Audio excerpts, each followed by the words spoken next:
there is something we need. It's a leap of faith. Oh, if you have the will and the moment to spare, it's a beautiful world out there. It's a beautiful world out there.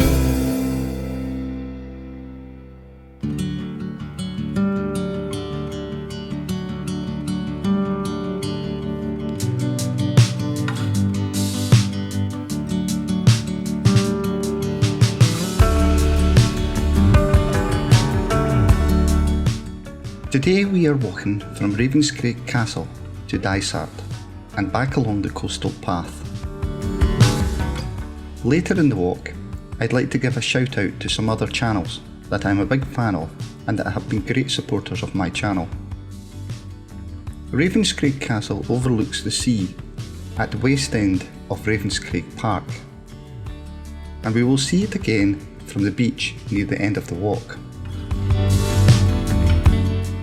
The castle dates back to 1460, when James II took over the estate here for his queen, Mary of Gueldres. James didn't live long enough to see the castle being completed.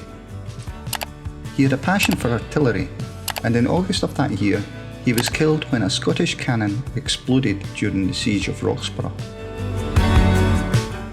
Mary of Gueldres ordered the work to continue, but only a few years later she also died, and her son James III awarded the castle to the Earl of Caithness. In 1929, the estate, including the castle and the park, were gifted to the town of Kirkcaldy by the Nairn family. The castle passed into state care in 1955 and has been open to the public since 1971. The castle is also the setting in Sir Walter Scott's Leoff the Last Minstrel. The ballad tells the story of the lovely Rosabelle, who insists, despite dire warnings, on setting out by boat from Ravenscraig Castle across the Firth of Forth to attend a ball at the family seat, Roslin Castle, in Midlothian. Rosabelle knows that, as well as her parents, a certain Lord Lindesay's heir will be present. However, that night, an eerie light blazes on Roslin Castle at the nearby chapel where Rosabelle's ancestors lie buried, while Rosabelle herself lies drowned. Although Dysart is now a suburb of Kirkcaldy, broken only by Ravenscraig Park and Castle, the town has its own distinctive story and has at times been an extremely active and wealthy town, with a history involving coal mining, salt production, textiles, fishing, boat building and trade. Its fortunes have swung wildly. In the 1720s, the town's fortunes had sunk to an all-time low when there was rioting against the export of grain, which the residents believed led to unaffordable prices at home.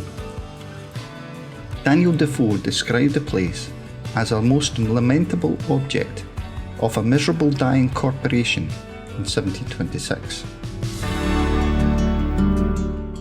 Better times followed, and by the end of the 18th century, local ship owners owned around 30 vessels. The local mines were highly productive and their output was in demand across the North Sea.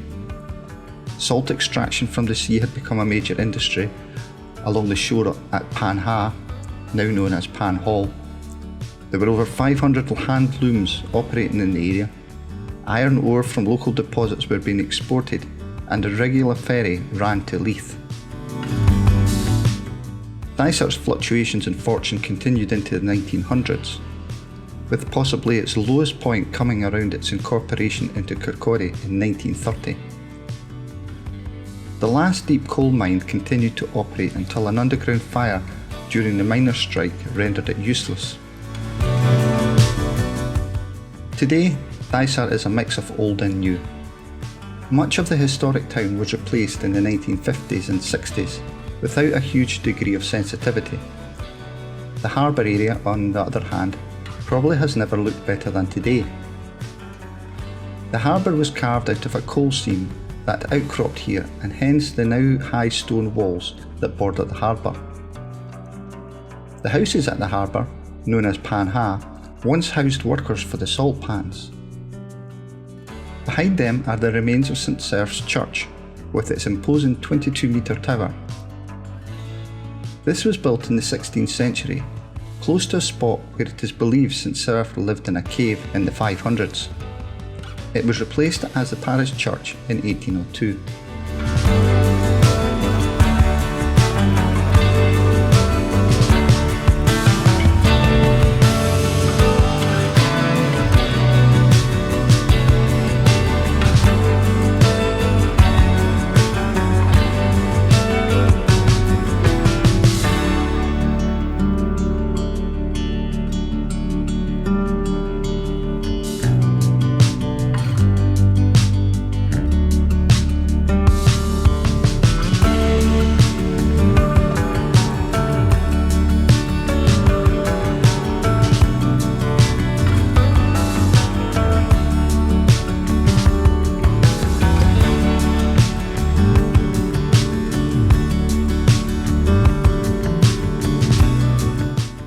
As promised earlier in the video, I'd like to give a big shout out to a couple of other YouTubers.